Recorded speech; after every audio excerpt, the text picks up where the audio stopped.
الحمد لله رب العالمين وصلى الله وسلم وبارك على نبيه الأمين وعلى آله وصحبه ومن تبعهم بإحسان واستنى بسنتهم وسلك طريقهم إلى يوم الدين. اللهم عليم الحكيم، اللهم علمنا ما ينفعنا وانفعنا بما علمتنا وزدنا علما. اللهم اجعل علمنا حجة لنا لا حجة علينا. رب اشرح لي صدري ويسر لي أمري واحلل عقدة من لساني يفقه قولي. قال المؤلف رحمه الله: ما هو الأذان المحرم للعمل يوم الجمعة؟ اختيار الشيخ: وقد اختلفوا في الأذان المحرم للعمل أهو الأول أم الآخر، والصواب أنه الذي يكون والإمام فوق المنبر، لأنه لم يكن غيره في زمن النبي صلى الله عليه وسلم. يتي الله سبحانه وتعالى تدد مونو دو توو دو سيني دو هاندو دو يتي ينتوري يجول ان الارم محمد صلى الله عليه وسلم ومو انو ليمدن سويرو مند يجول صحابه بن فو اجول اي هوره كلا جوكو دينا كبه جوكو نوكان يو الله جوكي en kan dina o tabintina e hore makka o jetta e der makka kadi allahumma amin. walli firno yalla yurminama mo jokki mo soggana en do masalaji yeddondiraadi tawa Sheikh Muhammad Nasir Din Albani no subi ton kanyum fere go odo ni masala capantati e jeega bo wi ma huwa al adhanu ko hondu woni noddinandu al muharrim harmindu lil amali golle yawm al jumati nyande juma. Noddinandu harminanoru mo juma waddi o accugol juma on o jokka golle godde go nyande juma. enen ko marɗen fewno ɗo ko noddinanduji ɗiɗi: noddinandu aranuru ndun e noddinandu tuma almami ƴawi ka hore gangunal. yarli si noddinama noddinandu aranuru ndun haray kala mo juma waɗɗi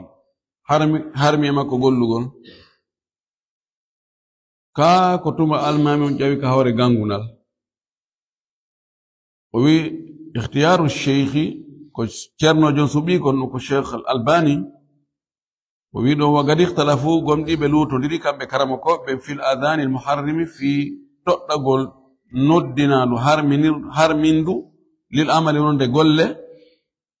ɗum ɗo ko noddinaɗu harmindu golle ko mo juma waɗɗi de, amma mo juma waɗɗaki wano fayɓe ɓen, wano sonnaɓe ɓen, wano setejo, wano nawnuɗo, wano yettesoɓe ɓen, ɓeɗo fo haray na ɓen ɗon concernaɓe juma, kono mo tawata chartiji ɗin fop no timmi e muɗum juma no waɗɗi ɗum. ko fewndo honde innete naya yeeñu hande kadi naya gollu jokku goɗɗum ko yayaw ka juulirde, ɓe inni ko noddinano aranuru ɗum kako sakkitinu ɗum. o wi wassawabu ko hawrodiri e ko ɗaɓɓakon annahu ko ndun noddinandu alladi ndun yakunu hindu wona ndu noddine wal imamu tawa almami on fawgal minbari no ka hore gangunal. noddinan noddinten tawa almami naatimo ka gangunal, o jooɗi ka gangunal mo jentiti si salli gayni o yimmo waɗa khutba, ko ndun ɗon harminanta mo juma waɗɗi gollugol golle goɗɗe go harana argul ka juma. li annahu sabu ko hani andugol kon lam yakun latanoki gayruhu ko wona ndun noddinandu ɗon fi zamani nabi sallallahu alaihi wasallam e zaman nelaɗo harminɗo gollugol golle go mo juma waɗɗi ɓaawo noddinandu ɗum. oɗo fewndo makko ko noddinandu woturu woduno, ko noddinandu woturu ko tuma o ƴawi o salmini o tooli ka ganguna salli jogimmo noddinandu ɗin murundu ko fewndo Uthman ibn Affan radiyallahu anhu, ko fewndo ɗon du fuɗɗa ɓaawo o tawi saare Madina nde yaaji yimɓe ɓen joni luumo ngon marché ɗen te ɗuuɗi yimɓe ɓen watti leetugol ton ha o yamiri sallijo yo yahu ka zawra ka hakkunde marché nokkuno ɗon ka hakkunde marché yo noddin ton noddinandu andin tinnugol. idan na ndun ɗon noddinandu aranuru ndun ɗon harminta gollugol, ko noddinandu ɗimonnu ko ɗum harminta gollugol, ɗum ɗo ko noon tigi woni. mas'ala capantati e jeɗɗa bon: hal yasma'ul amwatu ene ɓe mayɓe hiɓe nana mayɗo wonɗo ka gabru ko yewtete koy ga ko wurɓe yewta ko hiɓe nana haala maɓɓe kan salafu sali no yeddondiri karama koɓe salafu ɓen tigi no yeddondiri ko feeñi e dalilji ɗin kon no wa'ita so tawi goɗɗi goo no holli wonde hiɓe nana ɓayi nelaɗo sallllahu alayhi wa alihi wa sallam o fooli heferɓe ɓen ka gere badre ɓe wari ɗon 100 ɓe nangi 100 ɓe haɓɓi ɓen waranoɓe ɓe buga ɗon e koloyru hindu ɗo ala ndiyam galib laaɗo ari dari takko ɗon o inni ene hal wajattuma to adun ko foɗano ɗon kon kamba ko kambano kon on yii on hawri e mum ka on taw ko gonga ka goɗɗo inni kefa to khatibu qawman gadi juyyifu honno wolanta yimɓe ɓe woni jiiɓe ɓe maayi woni joni fureji woni ko ɓalli tun ruhu ala woni ma anta bi asma minhum a ɓuraaɓe nande an komi woli ɗo ko a ɓuraaɓe nande komi woli ɗo ko ɗum ɗon ko holli ko wonde mayɓe ɓen no nana daliji goɗɗi goo ari holli wonde mayɓe ɓen nanata innaka la tusmi'u l-mawta wa ma anta bi musmi'in man fil qubur no holli wonde a nanintaɓe yeddondira salafu salih no yeddondir ɗon yeddondira mawlanangal kanko ko wonnugo suɓiɗo wo ikhtiyaru sheikhi ko ceernojo suɓiɗo wi fa innahu la yujadu dalilun fil kitabi wassunna wi wodaka dalil ka deftere Allah wona ka sunna nelaɗo ala anna al mawta wonde mayɓe ɓe yasmauna heɓe nana li gawlihi ta'ala sabu kongol Allah taw ɗon ka o wi wama anta bi musmi'in man fil quburi an a wonari naninoɓe wonɓe ka gabruji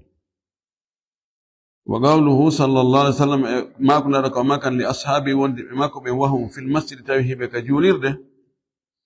o wi akthiru ɗuɗɗine alayya e hoore an min as-salati e juulugol hebbine juulugol e hoore an yawmal jum'ati ñande juma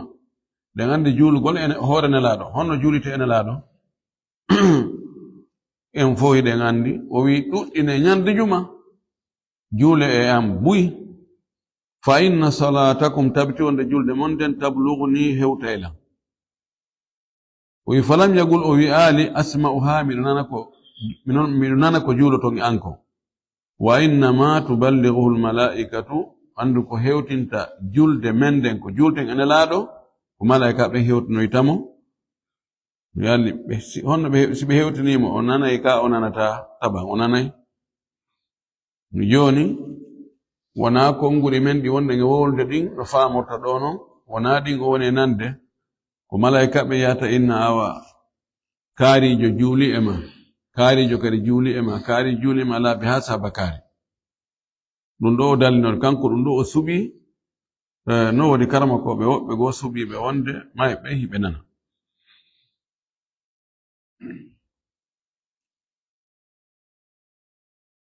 konngol wi'gol mayɓe hiɓe nana ngol jogii doole moƴƴi jogi ɓay tun o addal ɗo daliji ɗi masala 37 hal yusalla ala kulli ghaibin ene juulete e hoore kala fure mo ala ɗon neɗɗo mayɗo nokkugo wonɓe nokkugo juulaymo anda ko salatul ghaibi julde wirniɗo ko honno fanda julde wirniɗo ko en juulugol fure tawa fure on ala ɗon honto fure on woni no gasa ko e leydi go no gasa ko e leydi men ni ɗon ka wonden ɗon kono nano kongo tun wonde tawi ka wonde nge julde ɗon fure on walaki yeeso men ɗum wiyete salatul ghaibi juulugol wirniɗo salatu alal ghaibi ene kala mayɗo nokkugo no sella ka juulen mo hara wala ɗon ikhtiyaru sheikh ceernojon suɓi kon kanko o suɓi وي وجدت كونغو الشيخ سامي ابن تيمية قال شيخ الإسلام ابن تيمية ولو كرم كوجو الإسلام ابن تيمية أندارو وماكي الصواب وهورو ندير يكون باكو أن الغائب وند ويرنيدو فري ويرنيدو إما تسي أماي ببلد الليدي لم يصلى عليه توجولاك إمكو عند الليدي فيه عند الليدي دو صلى عليه صلاة الغائب هرين لوغو نواي جولد إمكو جولد ويرنيدو كما صلى النبي صلى الله عليه وسلم مانو لغس صلي عليه صلاة الغائب جولد هرمكو جولد ويرنيدو كما صلى النبي صلى الله عليه وسلم على النجاشي وأن الله صلى الله عليه وسلم جولن إهوري ونجاشي لندو حبش أنو لأنه سبكانكو مات أماي بين الكفار حق لهفر ولم يصل عليه جولاك إهوري مكو دوكو فامو قد فامو تنجني كو أمكري هورني دي سوابا hari on tumati julbe no woduno sabu bay onati l'islam kanko najashi yimbe makko buynatno l'islam bidoni shak lando on ko subi ko hebay jokkomo ando subata ko goddum o jaba dum o gomdina o nodda dum o yida dum tawa wonno ha o mayata wa hay goto o hebali hay goto jokkudum kono yimbe ben ko ni be buy e fuqaha en ko ni be jettiri wi wa in salla alayhi aw in sulli alayhi haythu mata sitay julama e hore makko ka o mayito wi lam yusalla alayhi salatu al-ghaib julatak makko julde wirnido لأن الفرض سبو فرilla on saqata fukkike bi salati al-muslimin alayhi sabu julugol julbe ben e hore makko والنبي صلى الله عليه وسلم لهم صلى على الغائب وجولي هور ويرنيدو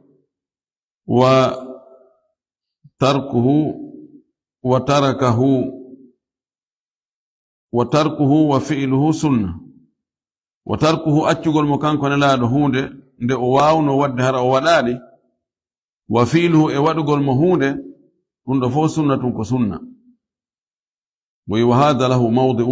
أن جوجي نكور جوكا فنسيتة والله أعلم إن لا رأتي هنا هل الترك المطلق يدل على المنع لا رأيني أو أنا إسكن لا دوادي ودان دون قدري وند واتاك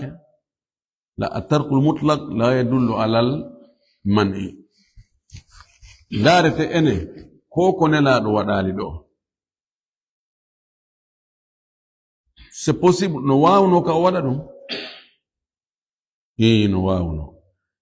ko wadayno ha o wada kon dum no woduno no nodduno dawai noddaydi dum do wade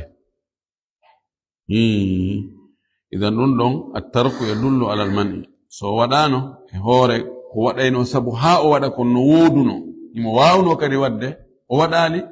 holli wonde wattake fayda alanum ko landino yo wade fewndo don ma wawatano ko waɗade ɗum ɗon angal waɗugol ngol tindina on den haɗa ɗo no yeddodira moƴƴi noon masala on poɗodira ko ɓuri sellude kon no sella juulugol e hoore mo ala ɗon haysi juulama e hoore makko ala ko haɗata joni ko gonga ɗo sakata al fardu farilla on fukkike ɗon ko fardu kifaya kono yalli ha sakatati sunna awi nad no anda kan si juulama e makko si julɓe haysi ko julɗo goto juulimo hande kadi farilla juulugol mo ngol ala e hoore julɓe luttuɓe kono yalli no haɗaɓe juulamo juulugol furoy ko du'anagol mo haɗana yani sinama o du'anama ɗo hande kadi nayi o du'ani few ala ko tindinta ɗum no sella juulugol e hoore mo ala ɗo haysi tawi yimɓe juulimo ko feeñi kon ko ɓuri tañƴinede kon ko wonde najashi o yimɓe wondunoɓe makko ɓe ɓe juuluno ɗum haɗali laɗo sallallah alih sallam juulimo madina مسألة capantati جينا يبون حكم المشي بين قبور المسلمين بالنعال ñaawore yahugol hakkunde gaburuji julɓe ɓen haran watti paɗe o addi gayduji ɗiɗi hakkunde gaburuji ɗin o wi'ali e nder berɗe sabu e nder berɗe wodi partiji goɗɗi goo berɗe hara ko neɓali ko fuɗɗa surrede to partiji goo harana gaburuji ala e mum ɗum ɗon sikki ala yeddude ala hakkunde ɗon hakkunde karama koɓe wonde ɗon o sella waɗugol paɗe yaha e hoore mum ko hewre gaburuji ɗi o waɗi gaydu goɗɗo gol muslimina gaburuji julɓe si tawi ko gaburuji heferɓe feeñi e konngol makkol kon ɗum ɗum haɗaka o wi ihtiyaru cheikh ko cheikh on suɓi kon kañum yarugol paɗe e hakkunde gaburuji julɓe yarlino dagi ka dagaki be ɓortoɗa paɗe ɗen kanko ko suɓi o wi wala yamshi neɗɗo on yarata bayna guburil muslimina hakkunde gaburuji julɓen fi na alayhi e paɗe makko tamo watti paɗe makko ɗe li hadith bashir ibne alkhasasiya sabu oɗo hadith bashir ibnu khasasiya qala o wi kanko bashir baynama umashi rasulallahi sallallahu alaihi wa sallam tawiyo miɗo yaada e nelaɗo min e nelaɗo meɗen yaada ni meɗen feppi meɗen yaha ma shahu ko yaadugol e makko o wi ata ala quburi lmuslimina o ari e gaburuji julɓe hadis o yahoyi fa baynama huwa yamshi tawiyo nelaɗo sa sallam no yahude id hanat minhu nadratun tum hewtanimo ndaarugol o yeƴƴitagol himo yahude tum ari e makko yeƴƴitagol o yeƴƴiti fa ida huwa birajulin yamshi bayna alquburi alayhi na alani tawi yo himo e gorko o yi'i gorko on gorko no yaha hakkunde gaburuji ɗin no watti paɗe fa gala o wi'imo ya sahiba sibtiyatayni ko an yo jon paɗe ɗiɗi paɗe sibtiya ko paɗe guri paɗe jeyanoɗe on tumati paɗe patron ɓe ɓen paɗe hettiɓe o wi'imo alqi sabtiyatayka bugo paɗe maɗe fanada o yandari mboni mi wi ɗum mi ittu paɗane mi bugo ɓay o ndaari falamma arafa arrajulu rasulallahi sallah sallam ɓay noon on gorko o anditi nelaɗo o andi ko nelaɗo ni khala ana alayhi farama bihima o ɓorti paɗe makko ɗen o bugiɗe akhrajahu ashabu sunan ko yimɓe sunnaji ɓen woni ko yaltin hadis on abu daud tirmidhi nasai ibnu maja joni noon o ɓortike paɗe ɗen o bugike nelaɗo haɗimo mana kontilaɗo haɗi o ɓornagol paɗe ɗen o yaha hakkunde gaburuji ɗi o ɓortike o bugike ko fi honɗum haɗana awa si tawi en tabintinniɗo joni hadis on mo selli ko sabu honɗum haɗana ɓornagol paɗe yahaka hakkunde gaburuji mal hikmatu min annahi honɗum woni hikma honɗum woni fa'ida honɗum woni nafoore haɗugol ɗum o wi al aqrabu ko ɓuri ɓattade anna nahaya wonde haɗugol ngol min babi ihtirami l mawta e dambugal teddingol mayɓe ɓe fi teddingol fureji lelnaɗi ɗon ɗin innata ɓorno paɗe rewa hakkunde gaburuji maɓɓe ɗin fa huwa kan nahyi anil julusi alal guburi ɗum ɗo no wayi wa haɗugol joɗagol e hoore gaburuji ɗin no ari hadis ɗaɗo sallllahu alayhi wa sallam no haɗi joɗagol e hoore gaburu o winde on tigi joɗoto e hoore ƴulɓere yiite ma leggal yiite sunna coñci makko ɗin ha hewta ɓandu sunna ɓandu ɗum ɗum ɓuri moƴƴandemo o joɗagol edi o joɗagol e hoore gaburu karama koɓe ɓen e ɗon ɓe yeddodiron imam maliki inni joɗagol ko fanda ɗon ko hibbugol ɗon bawle ma waɗugol ɗon ani tuningol ɗon mana ɗurto ɓen inne o wayi ko joɗagol wo joɗagol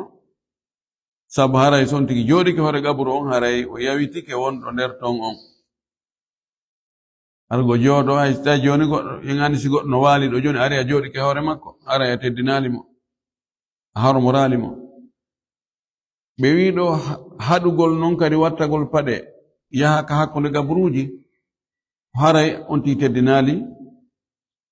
mayɓe waali ɓe ɗon ɓe ande hay joni siko moko baɓe no waali ɗo joni a waɗi paɗe a rewi hakkunde maɓɓe ɓena a waɗima yawre ɓe wi ko ɗum ɗo haɗira wa alayhi awa ko hewre ɗum ɗo siko oɗo mana fala farga ala ko sendi baynan na alayni hakkunde paɗe ɗiɗi asibtiyatayni ɗeɗo onon ɗo bottuje paɗe ferme paɗe ani alɗuɓe wa gayrihima e ko wona ɗen ɗon minan ni ali morde paɗe allati ɗen alay ha harano e majje sha'arul leeɓi e pettuma paɗe wo paɗe miskimɓe paɗe poore o wi idil kullu tawde fo fi mathabatin wahidatin ko e ma'ana goto ko e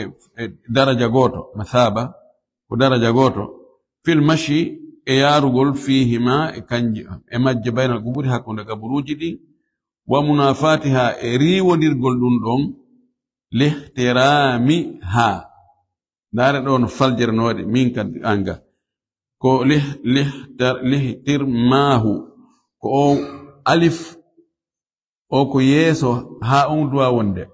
sa wattimo yeeso wona lihtirami adda alif on ɗo lihtirami ha anmi ko lihtirami ha teddingol gaburuji ɗin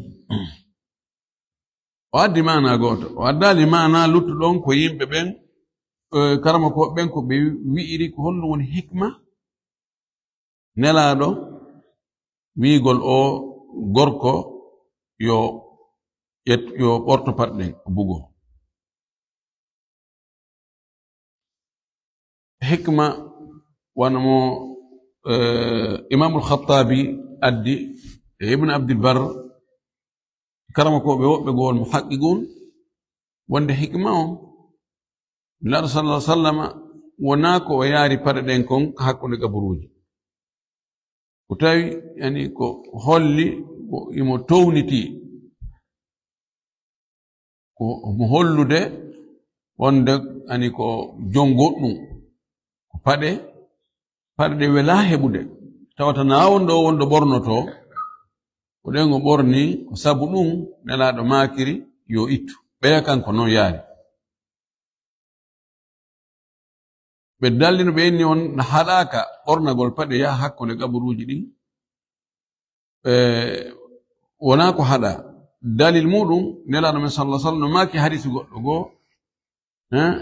ida wudi al insanu fi qabrihi wa tawalla anhu ahluhu fa innahu la yasma'u qar'a ni'alihim fayatihi malakani fayajlisani ila akhir al hadith qar'a ni'al يدل على أنهم كانوا يلبسون النعال wi neɗɗo on si wallinama gabru makko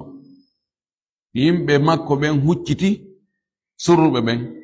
hara himo jenti ndiɓɓalle paɗe maɓɓe ɗen ndiɓɓalle paɗe maɓɓe ɗen hotti ɓe ɓorni paɗe ka o nanta hiɓe ndiɓɓa ɓe hoota ɗon malaika ɓe ɗo ara joɗɗinamo landomo landal gabru ala kulli karama ko ɓen no yeddodiri ɗo konngol ɗiɗi konngol goo wonde ɗum na ella wonde no wawi wattade paɗe o yaaka hakkunde gaburuji konngol goo wonde o waye wona yon tigi o ɓorno paɗe ɗen ton o wi wagadi sharha dhalika gomɗi fensennike ɗum ɗon ibnul qayyimi o ibnu qayyimul jawziya fi tahdibi sunan e deftere makko ne tahdibu sunan ونقل ويجي عن الإمام أحمد ويت إمام أحمد أنه قال وند إمام أحمد ماكي حديث بشير ولو خصاصية ووي إسناده جيد توغرد أو حديث دون موجي ووي أذهب إليه من مديارة يون حديث دون يتي دون من قولتنا ووي إلا من إلة سنا هرك أنتي كواتي باتنكم ويارك حق نغبروج كسبو ella on no wawi wonde hara masalan koyɗe makko ɗen no ɓuuti o wawata cippude ni tun harana paɗe watti no wawi hara ka gaburuji no ton ko barminta ko tampinta goɗɗo siko o ngella ɗon ɗum kam fof no fotta no ndera no dagi kam ti watto paɗe o yaha wano berɗe meɗen ɗe ga ɗeɗo ella no woodi e muɗum so on tigi ɓortike paɗe o yehi hawnaki ka o barma ma ka o tippa ɗo e goɗɗum ko tawata lorraymo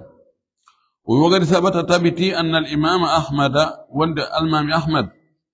كان أولاتنك يعمل بهذا الحديث وقل لي رأوا حديث له فقال أبو داود في مسائله أبو داود نوي كمسأل دفتر مكم نوي مسائل إمام أحمد ووي رأيت أحمد ميئي إمام أحمد إذا تبع الجنازة سأجكتي قويكي فري فقرب من المقابر وباتيك كبرد خلأنا عليه وقرت فلمك إيدي فعليه نوعمك كان إمام أحمد رحمة الله يرمي الله ما كان أتبعه للسنة أمه مجكن وسنة الله يرمي أمه مجكن وسنة نعم تندو ولساي برد حركو لورة علاتهم فس وتمبنت علاتهم koyde on tigi den no selli de tampatasi o seppi ara wattaki pade yaltugol e yeddondiral ngal ko on tigi ɓorto paɗe ɗen o yaha o daɗi yeddondiral si tawi noon hara tampinaymo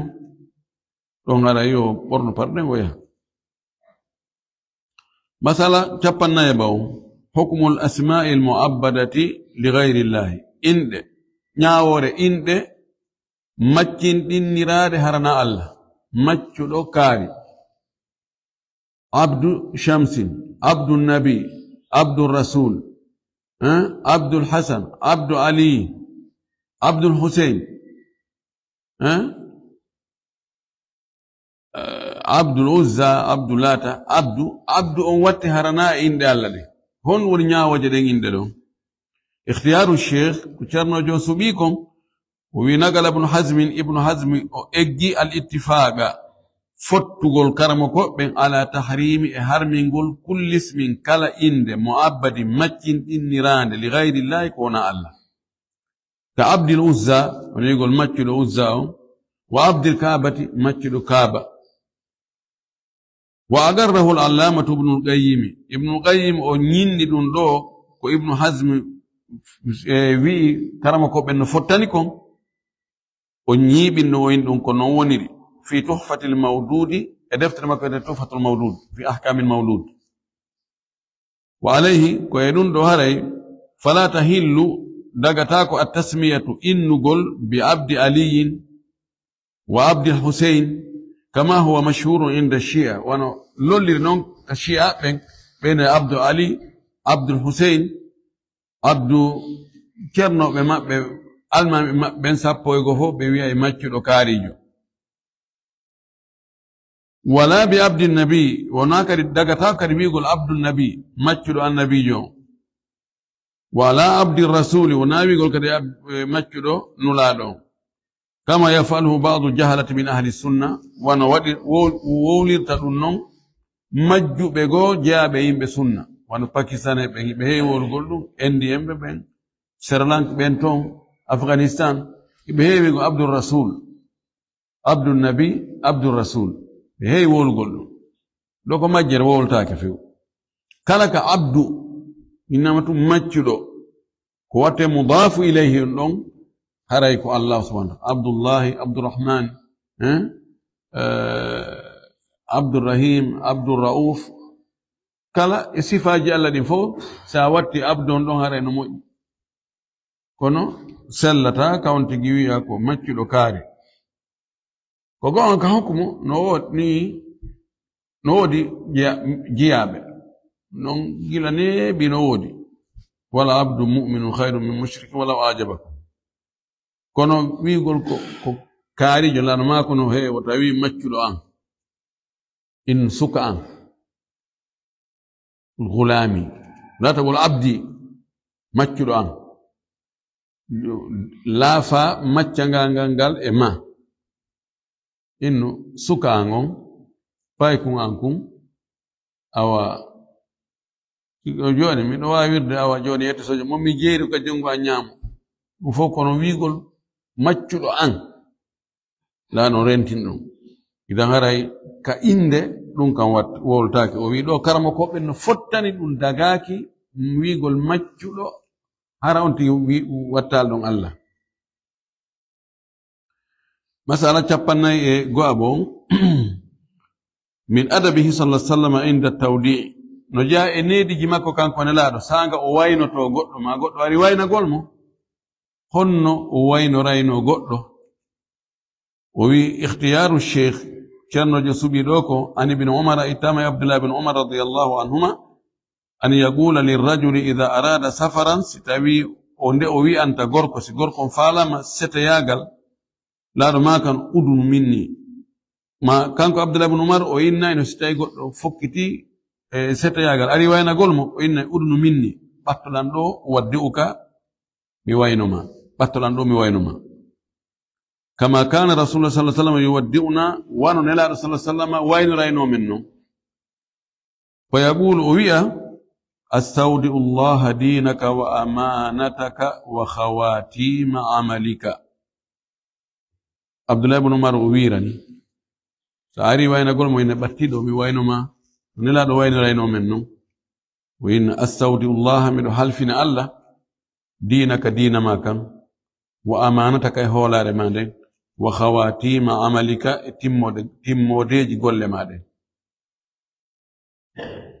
mana abdullah ibn umar ko ɗum ɗo o wi kono ko non nelaɗo wirnaynomen ɗo o filliti konngol ko nelaɗo sallallahu alaihi wasallam ma kayno kon o yustafadu min alhadithi as-sahihi no naftore o hadis selluɗo ɗo bindo din ɗo no ɗumanni apse o ukkidiri haala abdullah ibn umar kanko e hoore on ko hadis e haala makko kanko foti wadde qawsuji ɗiɗi astawdi'u llaha dinaka wa amanataka wa khawatima amalika hatta ɗon waɗa soka qawsu o wiya noon tumar yustafadu min alhadithi sahih al ati masalan no naftore o hadis selluɗo ɗo ɗi piiji arayɗi ɗo alif مشروعية التوديع بالقول الوارد في استودع الله دينك وأمانتك وخواتيم عملك no lawɗina no shar'ina no yiɗa ko sunna waynorgol fokkutuɗo ngol konngol jolngol ɗo innugol mi halfini allah diina ma kan hoolare ma nden e timmodeji golle ma nden ويجيبه المسافر setejo fokkutuɗon jaabo on tigi ɗum ɗo ko wonaɗo e accede on du'ani wonɗo yaade on kadi wiya hon ɗum fa yaqulu o inna astawdi'uka allaha alladhi la tadi'u wada'i'uhu miɗo halfine allah on mo tawata kalifuji muɗum yebatako bonata no ari wonde wonɗo ɗon on ko wiyata setejo on zawwadaka allahu taqwa wa ghafara dhanbaka wa yassara laka alkhayra haythuma tawajjahta zawwadaka allahu taqwa wa ghafara dhanbaka wa yassara laka alkhayra haythuma tawajjahta oɗo siga no ari no selli no zawwid ya akhi زودك الله التقوى وغفر ذنبك ويسر لك الخير حيثما توجهت ɗiɗo fof ko on tigi wiwo no tabiri en laɗo sallllahu alih w sallam so hawtiɗi kadi ara en laala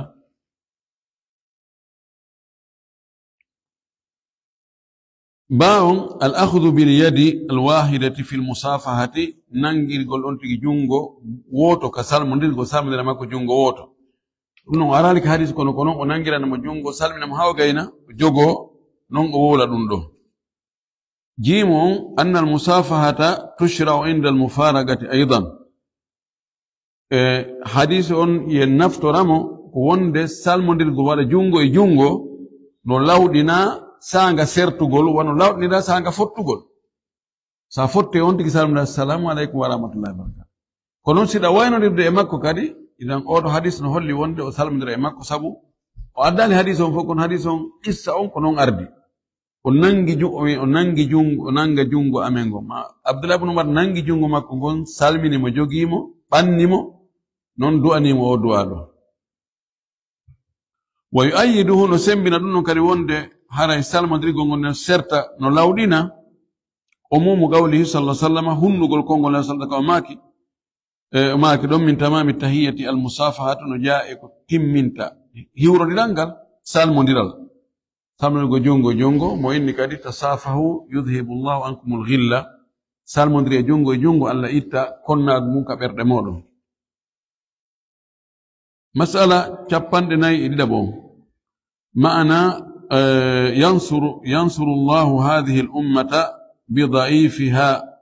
في الحديث هون وني كفاندا كون كان لا دو ماكي ادر حديثو الله نو وليرا دي مفتدو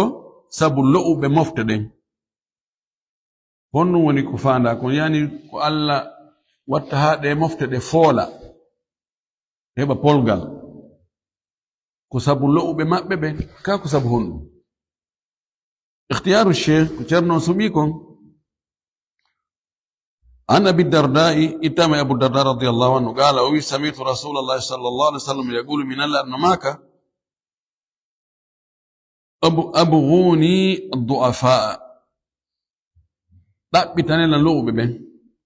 لا بتنيلا بغى أو أبغى سلة نمجوجي معنا لا أنا أبغي بلا كده بلا أتودي لا بتنيلا لو ببين فإنما ترزقون عندك أرسكيرتدون وتنصرون ولدون فولون بضعفائك مصاب لو بمنبين لا بتنيلا لو بي وتاون ياو بي وتاون ويكو بي سابو أرسكاجي من نيكو أردتا الله وارد نيوين دي مجي ولدون ستاوي ساتي فولون سابو بيلو بيغوين وعلم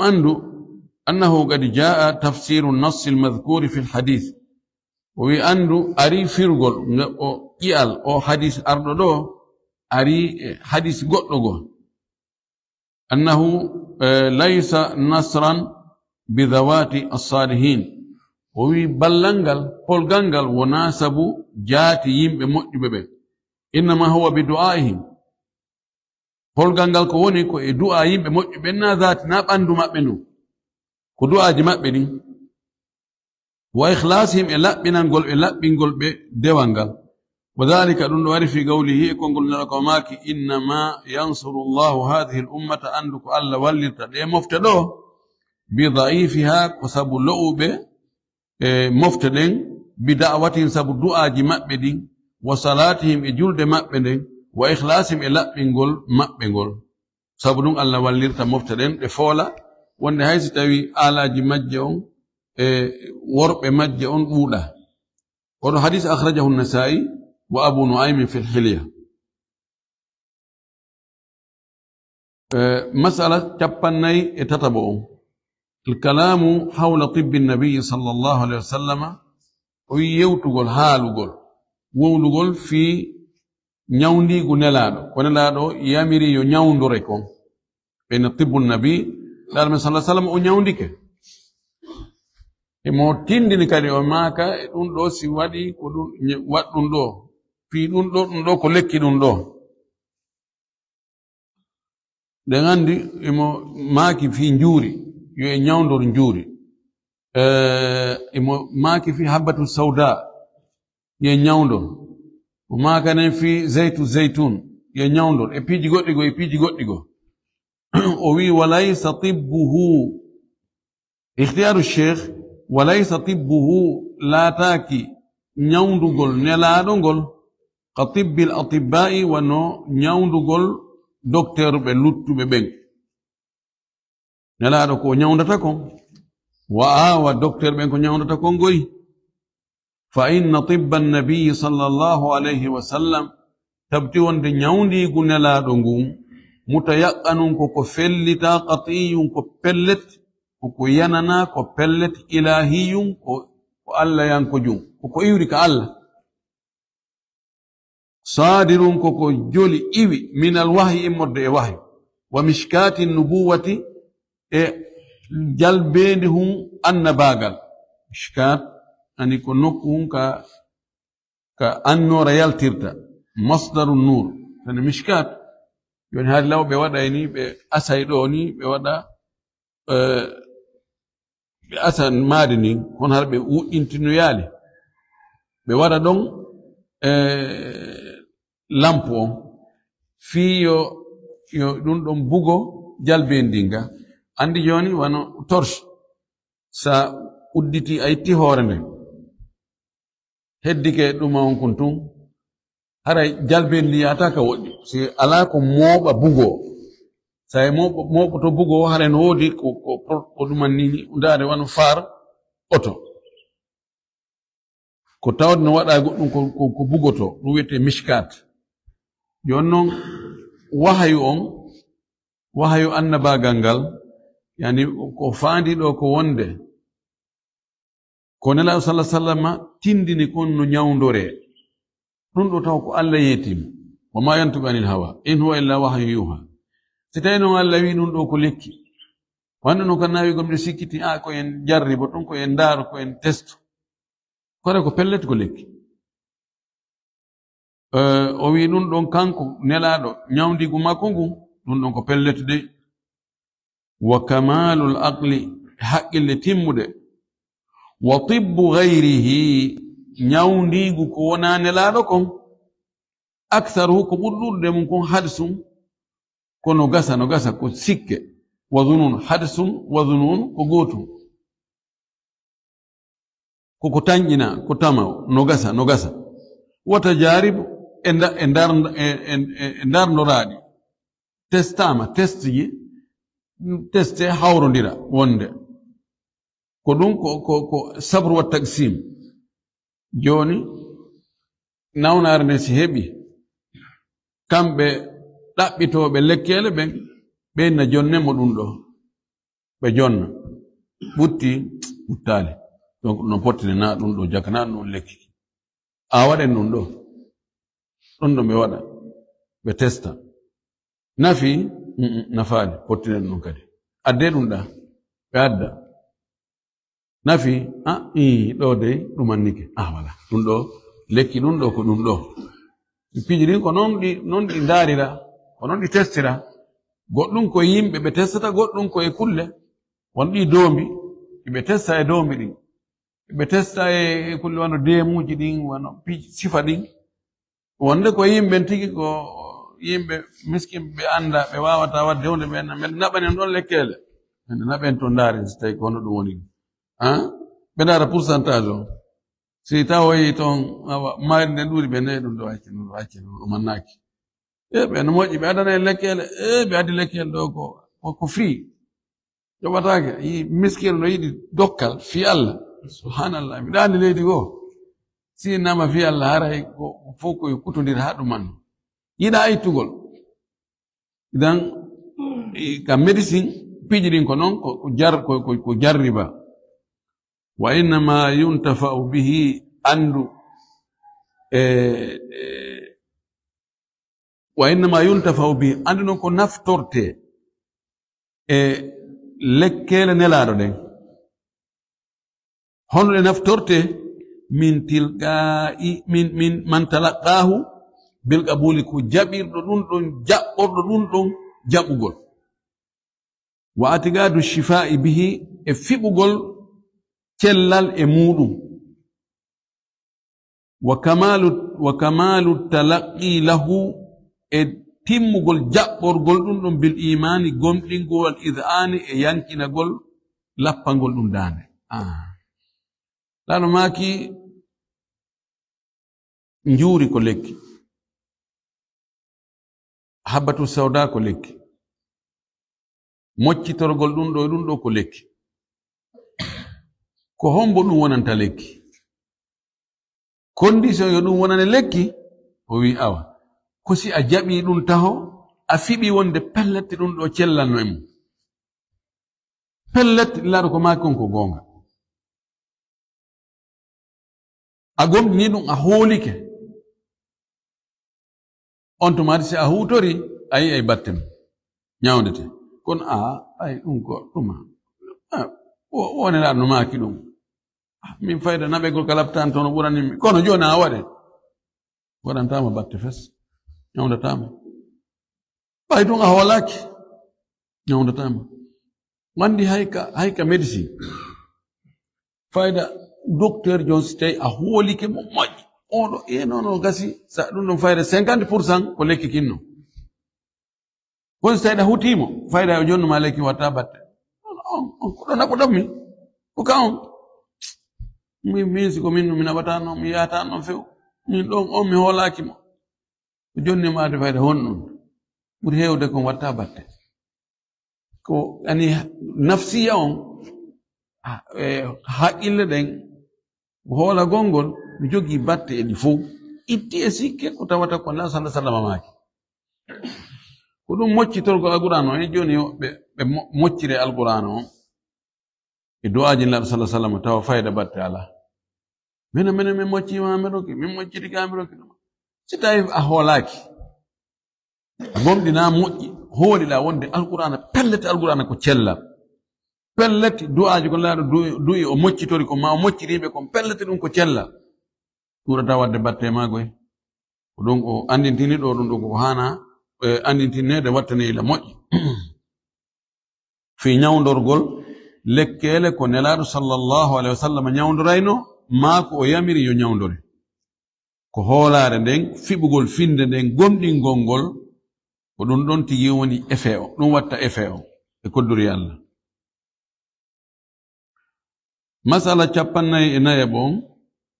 ma haqiqatu dukhulil jinni ila badal insani ko honɗum woni haqiqa tigi tigi gonga si tawi jinnawi no wawi soorade e ɓandu neɗɗo jinnawi no wawi natugol e ɓandu neɗɗo ka nder ɓandu makko ton haqiqa ɗum no waɗa ka watta ikhtiyaru cheikh ceerno suɓi kon ko wonde no waɗa wonde cheytane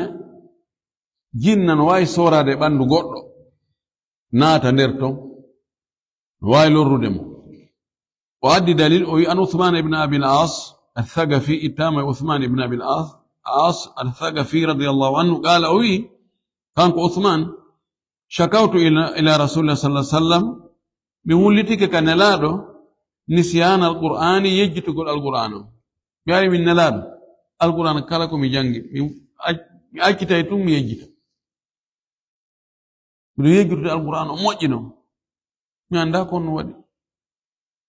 وي فضرب صدري بيده نلا تابير بردان دن وجنغ مكم تابيني بايو تابي فقال وماكي يا شيطان بايو الشيطان اخرج يلتو من صدر عثمان يلتو كبرن عثمان ففعل ذلك 3 مرات وودو لابتت تبا شيطان يلتو كبرن مكم شيطان يلتو كبرن عثمان شيطان يالتو كبرنا عثمان طيب يالتو كباي ناتي سي يالتيكا holli wonde shaytan no naata e bandu neddo naata hay ka bernde ton jodo yo ton fanka hari hadisi goddo go inna shaytana yajri min bani adam majra dam shaytan no dogira e nder biddo adam an wono jijan nan circulita dogira e makko no jonno fiyo shaytane jidi yalto wana ɗaɓɓirgol no ɗi yaltira no harmiri wa fil hadith no yo hadith ɗo dalalatun ko tindinore sarihatun laaɓude pos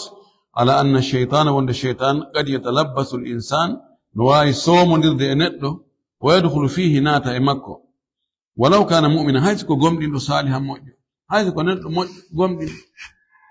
to ndaare de joni ɓay shaytane ni naati ka makko ma naati e makko ma bonnimo haqqille o feeti ma o hebi problem shaytan wonde est-ce que be na be ne ko be ustaz be mi sikki ko ustaz jo mi sikkano haray ɗum ɗo waɗay ɗo min famanali ɗum ɗo la ɗo ko Uthman ibn Abi al-As ko sahabajo jinna wingi shaytan wawi natude ha hewta ka ɓernde makko ɗon yejjintinamo alquran idan ena luttuɓe itte sikke masala sakkitiɗo on kanko woni 54 o wi alhasanatu يسبب في ازدياد الرزق وإطالة العمر مؤجرة الحسنة مؤجرة سبب كسبب في ازدياد الرزق في بيد قول أرسك وإطالة العمر يجوت قول غورندان ايوه ndo en fof yiɗno ɗo ka arsike ɓeydiɗo yaajuɗo gurdan juutuɗan e ɗum no wela banu adama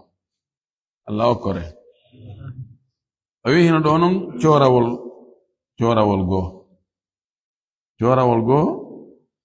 ko waɗugol moƴƴereji ɗin jokkugol enɗam muɗum wona yawgol de ka wiyoɓe no ɓeyda arsikaji ɓe andi no woni jooɗiɓe kamɓe arsike maɓɓe mo ɓeydaki kono ɓe wawi ɓeydande goɗɗo arsike nane mantik nane haala ko ɗum goɗɗo no wiya o wi lanɗo on o wi andi ko minen walluma ha laamiɗa o wi tawi mo hooli ɗum moƴƴi o kori ɓe mbuɗi bus himo yewtita noon e kanko lanɗon e jatigijo makko kaari en de ɓen fof ko ɓen fof darino walli men sina andi sina ɓen ɗum wanno ko watta kon andi murani ɗum no marsatano o ine wona ɓen de waɗi siko ɓen waɗayno na an heɓaynogoy siko kamɓe waɗayno wallahi na an heɓayno no woodi woɓɓe goo ɓe yiɗi ɓurma jaɓu wonde ko Allah jonnuma miijitoyna way ɓeni so tawino ko ɓen waɗayno iɓe jogii ɓiɓɓe faalaɓe ko faalaɗa kon on tigi acca ɓiɗɗo mungol ngo walla goɗɗo ko sani goɗɗo ne joni mi wallete wona ministre kono noon ko ya walloyam ɓiɗɗo angol o naata ka fonction publique so tawi ko kanko wallayno hara kanko waɗayno tigi tigi on ye joni mi wallete wallanami ɓiɗɗo angol ko ɓiɗɗo ma ko ngo waɗayno ka ministére ɗon ka ɗum fof li kono yimɓe ɓen ɓeliɗaynude ha feƴƴiti ni goɗɗo ara innama joni haray miɗo wawma adduɗo 1 million mi wattane ɗi 3 million yaaki hara ko gonga noon mo wawno ƴettugol 1 million o watta ɗum 3 million hato inamo landoma o jotno ka suudu makko o waɗa ɗon o multiplier ɗon jawdi makko ndi ma joni nde mo waɗa ɗum o wallete tun an harana o wallete fi Allah ɓahi min miɗo wawi multiplier de jawdi joni an a mara wona kun fanɗu kum maɗo mi ƴettata e juuɗe maɗa minano joni mi ɓeydanoyte kono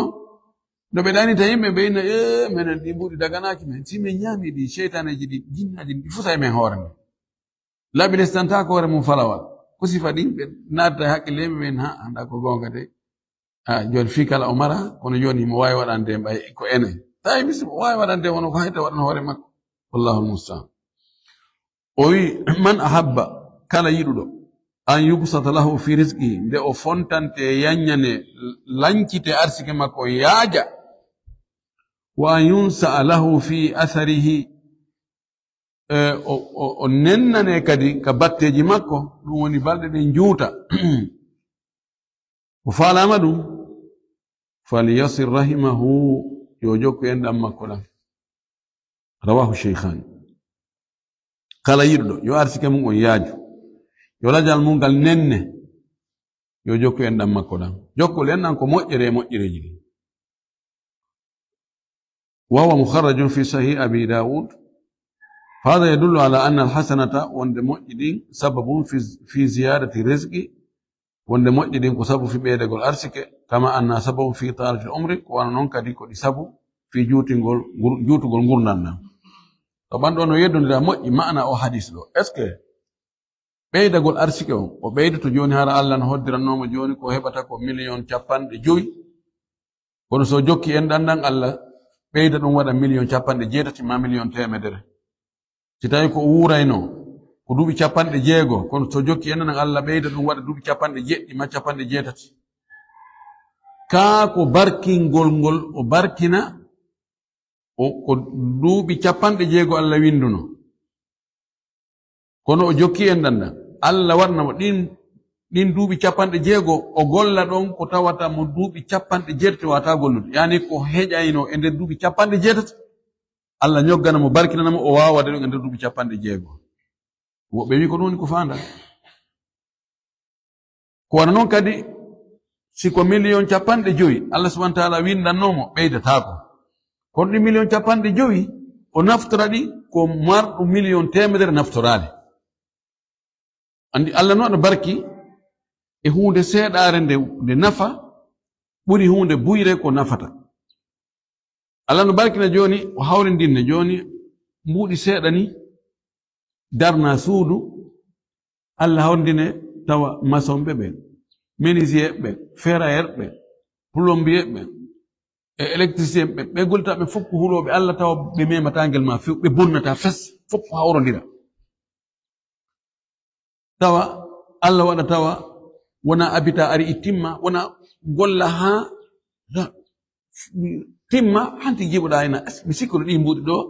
ɗi wawata wadde wona ɗum ɗo goɗɗo goo o waɗoya duubol ɗum ɗo walawi ɗiɗi laabi tati o hawrodira e ouvrier ɓe tawa ko wujjoɓe ko ruccoɓe ko bonnoɓe ko waɗoɓe piiji ɗin fof hawra matériel ji goo bona darna hendu ara liɓa bona woɓɓe inni fanda kon wona ɓeydugol quantité on ko barkingol waɗa qualité woɓɓe inni o ko quantité on tigi ɓeydete ɗiɗi no hiɗi wawi marsude koy no wawi Allah waɗira ɗum ɗo Allah waɗira ɗum ɗo Allah subhanahu wa ta'ala mo windi laje ɗen ɗiɗi ma ko eɓɓi kon mo waɗi eɓɓoreji goo mo waɗi condition si o waɗoyi hunde kaari mi ɓeydanemo ɗum ɗo si o waɗoyali ɗum ko ɓeru ɗum ɗo yamhu llahu ma yasha'u wa yuthbitu wa indahu ummul kitab o wawi montude ko faala o tabintinna ko faala ko ɗum woni haray nam so onti jokki en nan inchallah ko jorta kon ko wonde Allah subhanahu wa ta'ala ɓeyda balɗe ɗen tigi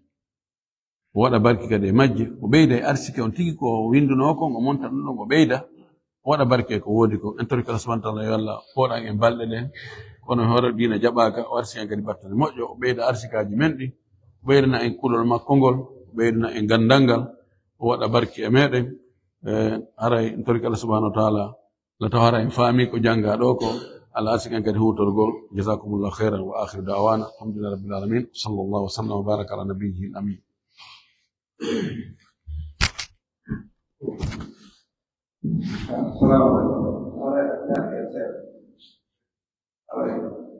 berarti Allah Subhanahu wa ta'ala yu'alika kaum mudayan